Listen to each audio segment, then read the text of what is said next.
అవన్నీ అరేంజ్ చేసి ఆ స్టెప్స్ వేరే మనకి గుర్తుండాలి. నేను మధ్యలో మర్చిపోయాను, మళ్ళీ అలా పూజని చూస్తున్నాను. సో ఇప్పుడు చూస్తే ఓకే, బట్ అప్పుడు చాలా టెన్షన్ ఉండేది. సినిమా షూటింగ్ ఈజీ అంటారా? లేదు, అక్కడ కూడా కష్టమే.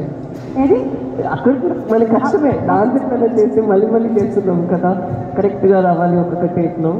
ఇప్పుడు మీలాగా అంత గ్రేస్ అంత ఈజ్ డాన్స్లో రావాలి అంటే ఎలాంటి ఫుడ్ తింటే మంచిది?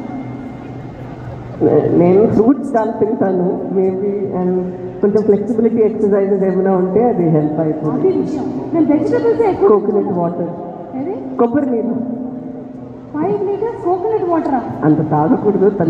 చల్లగా కూడా ఎక్కిస్తుంటారా మీరు? డైరెక్ట్గా తాగుతారా? మేబీ 2 లీటర్స్, దానికని కాదు. కోకోనట్ వాటర్ 5 కొబ్బరి నీళ్ళు లీటర్స్ తాగుతూనే ఉన్నాను.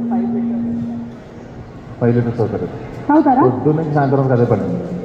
మరి మీరు నాకు మంచి నీళ్ళు కూడా ఉండవండి, సీరియస్లీ. డైరెక్టర్ కదండి. చూడండి, అదేం లేదు అక్కడ. మంచిగా ఒక వే ప్రోటీన్ వస్తుంది, హెల్తీ ఫుడ్, ఫ్రూట్స్ ఇప్పుడప్పుడు ఫుల్గా హైడ్రేటెడ్గా ఉండాలి, సన్ స్క్రీన్ ఒక 2 hours ఒకసారి, అన్నీ అంత మీరు అడగండి.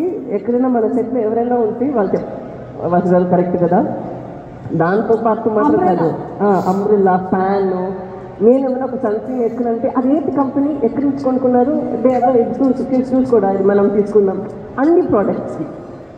చందు గారు, నెక్స్ట్ హీరోనే చందు మొండేటి గారు గ్లామర్ విషయంలో మంచి మొండి పట్టు పట్టారని అర్థం అవుతుంది నాకు.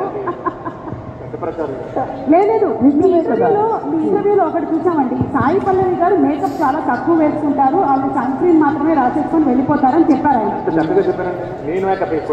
ఆవిడ కూడా మీ గురించి నిజాలు చెప్పారు. అది సన్ స్క్రీన్ వేసుకుంటున్నారు అంతే.